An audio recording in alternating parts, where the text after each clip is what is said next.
Hello, my little goblins. We're back at it again, and this time we're playing Scareclaw. We're revisiting this deck, not because they got an enormous amount of tools, just because I think it's a very good deck in this meta. And this is going to be a blind second list, and I will say the shell of this blind second list I actually got from Wings yugioh from Master Duel Meta website. It looks like he's been having a lot of success with it lately in the Master Duel tournaments.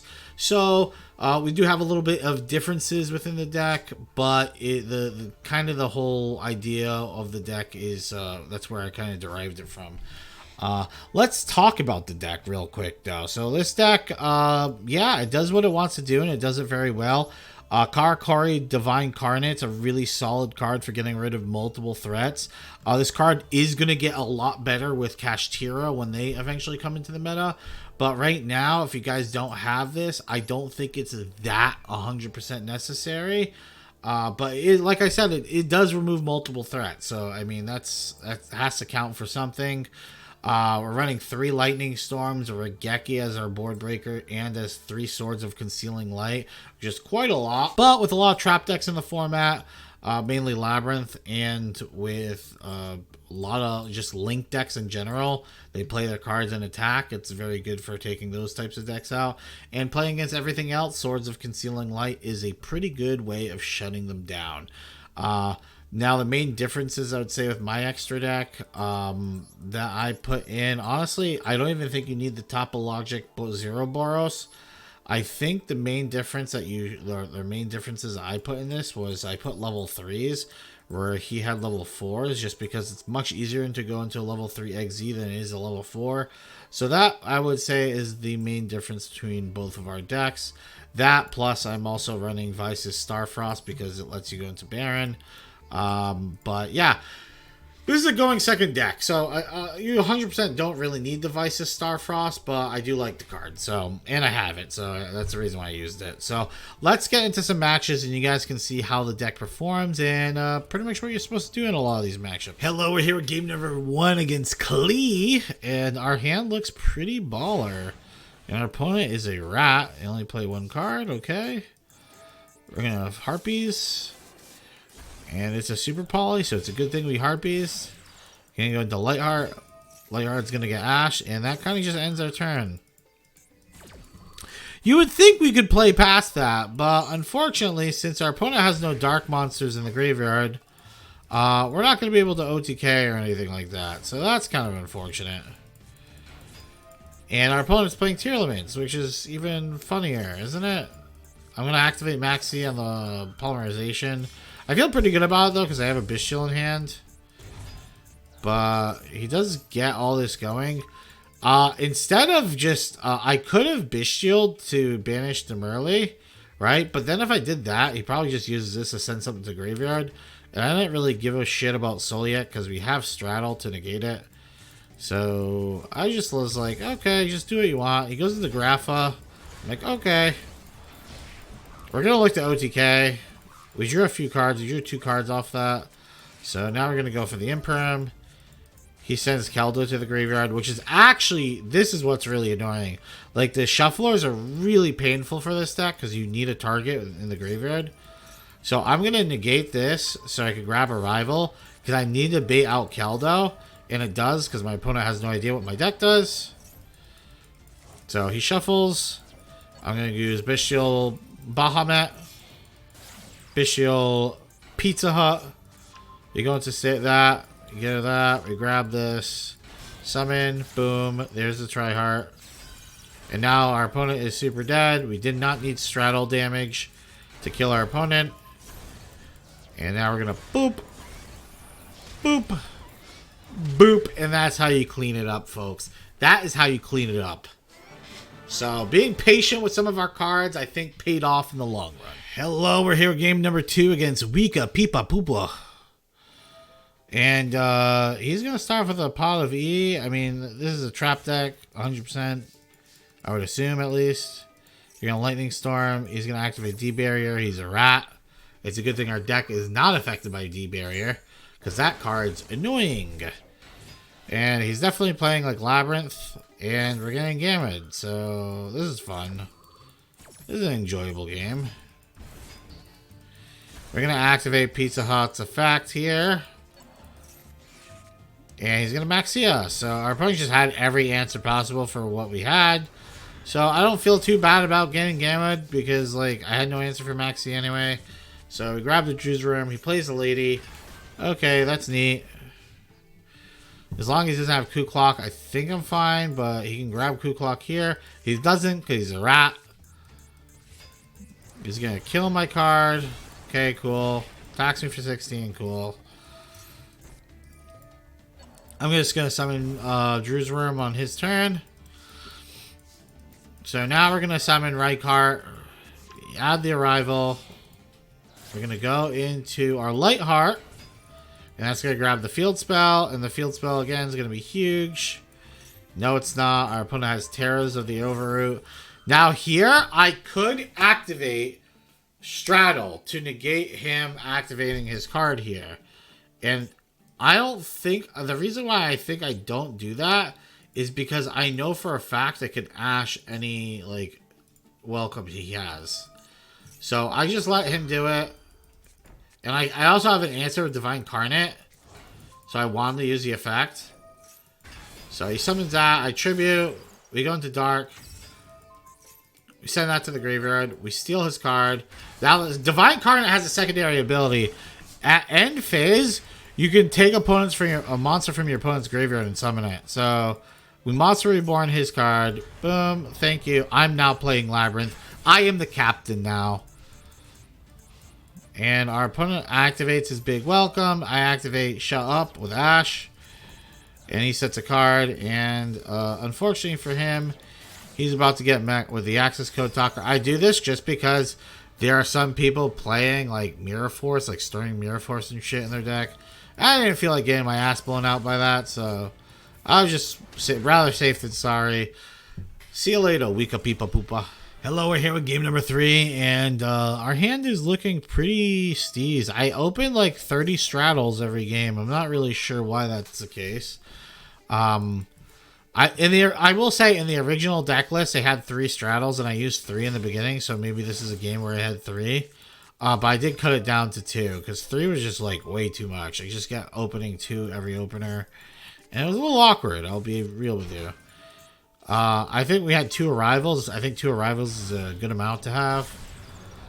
Here we go into Tryhard. Our opponent's a rat. He uses Nibiru. The big rock comes down and teaches us a lesson, which makes me sad. And then he summons a Baldrake. Makes me sad again. I activate Swords of Concealing Life. I'm like, shut the hell up, boy. And since there's 3 cards in defense, and by the way, this card pop works, doesn't have to be face up.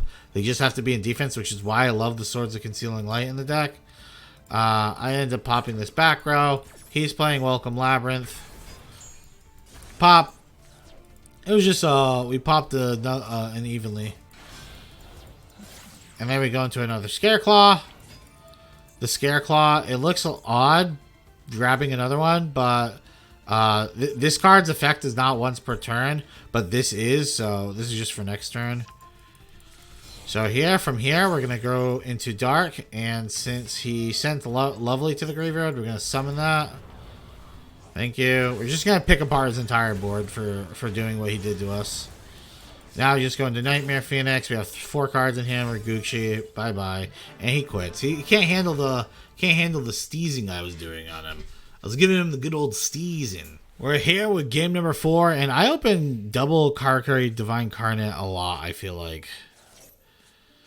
But our opponent's playing Branded, and I think Swords of Concealing Life goes pretty hard against them. But I think he has, like, the nuts. Like, this is, like, the best hand he could have, probably. Like, he's got Branded and Branded lost into all these cards. I mean, I feel like it's going to be pretty hard to... I don't know. I feel like it's going to be a tough match. He's going to Lebellion. He's going to be able to set everything up. And if he doesn't just have Branded... If he has Branded Beast in the deck, Swords gets really bad. And he has Branded Beast. And he's going to be able to add that back to the hand. And he has Albion, which sets Brandon in red. So, like, this is a tough match, in my opinion, right now. I activate Swords. He's going to pop it immediately. I'm like, okay.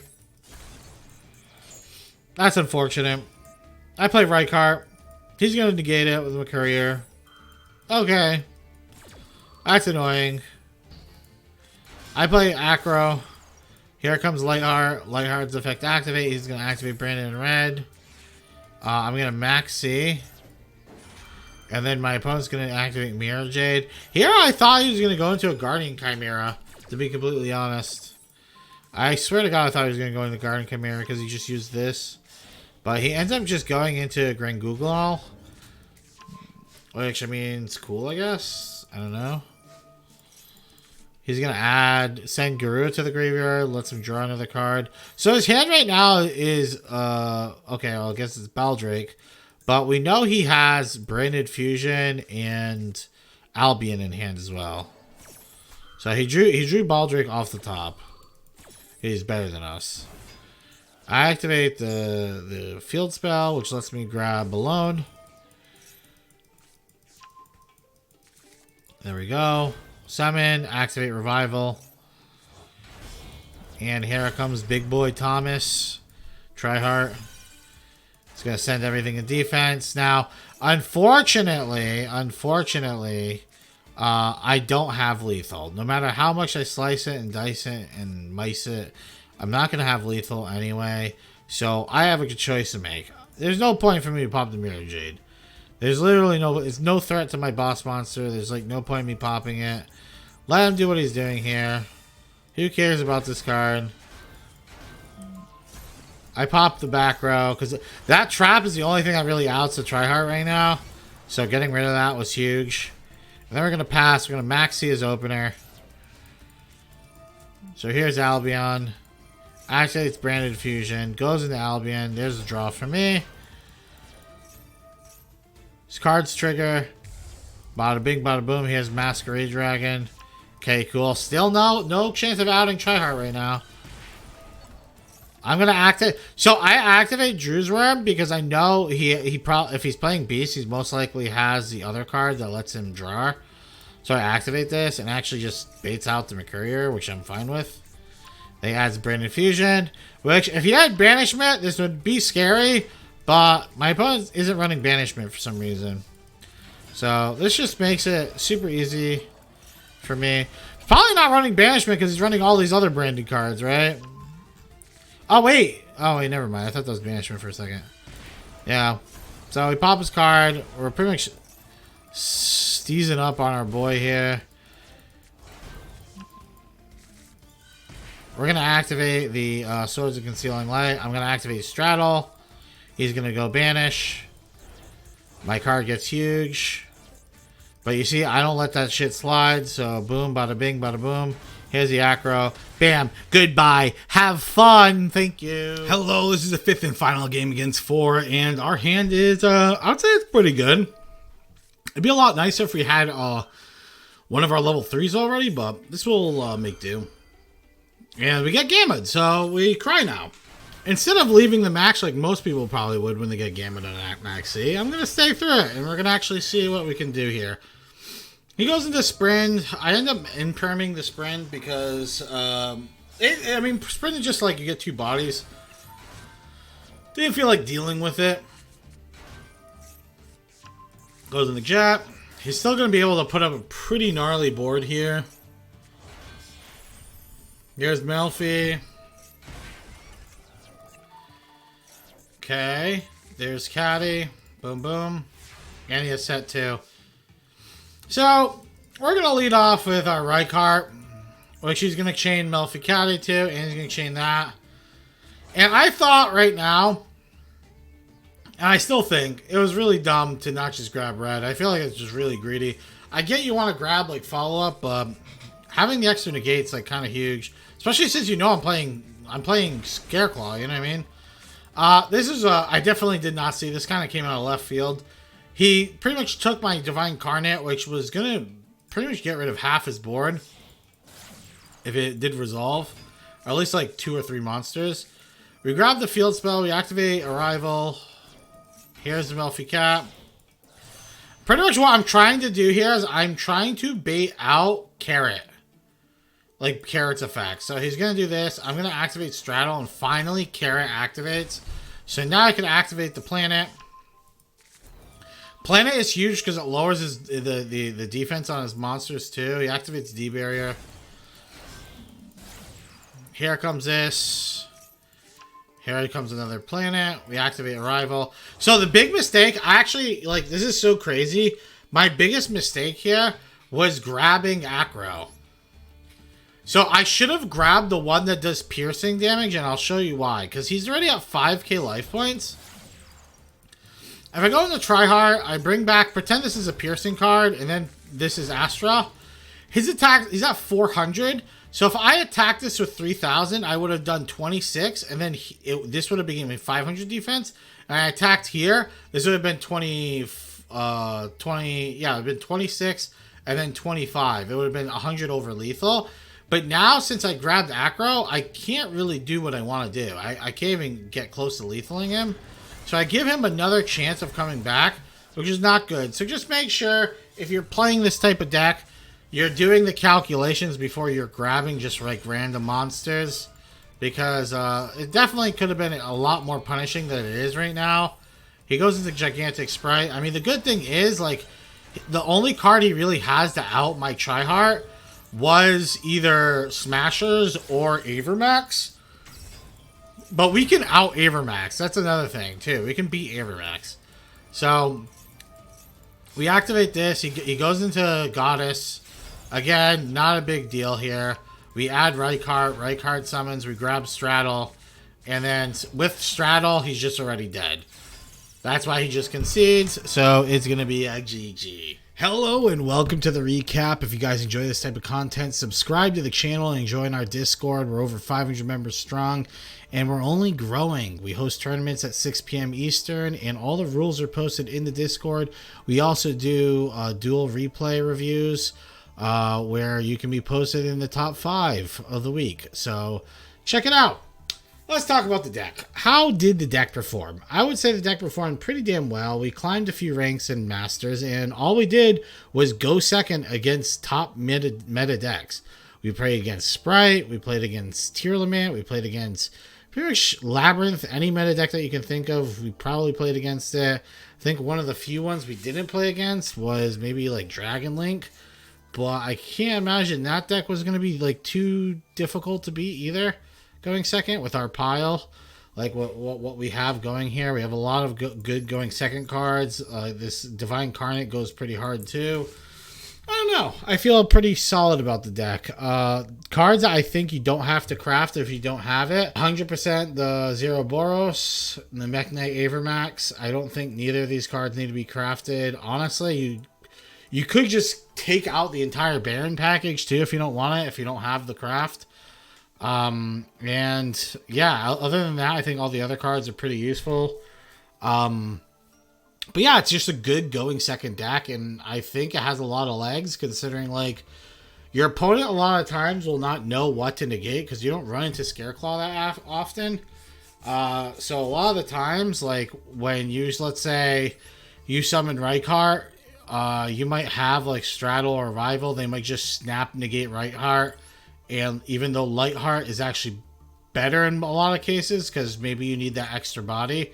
I know a lot of times, if I didn't have at least 2 bodies to have on the field, like the Reichphobia definitely helped us get that 3rd body up and running so we can go into Tryhard. I think the deck's a lot of fun too. On a fun scale, I'd probably rate this deck like a solid 8 out of 10. It's a pretty fun annihilating your opponent with just like one big boss monster that attacks like 3 times, you know, and does piercing damage just running over your opponent's boss monsters. I think there's a lot of complexities in the deck too. Like there's a lot of cool plays you can do with like Dark.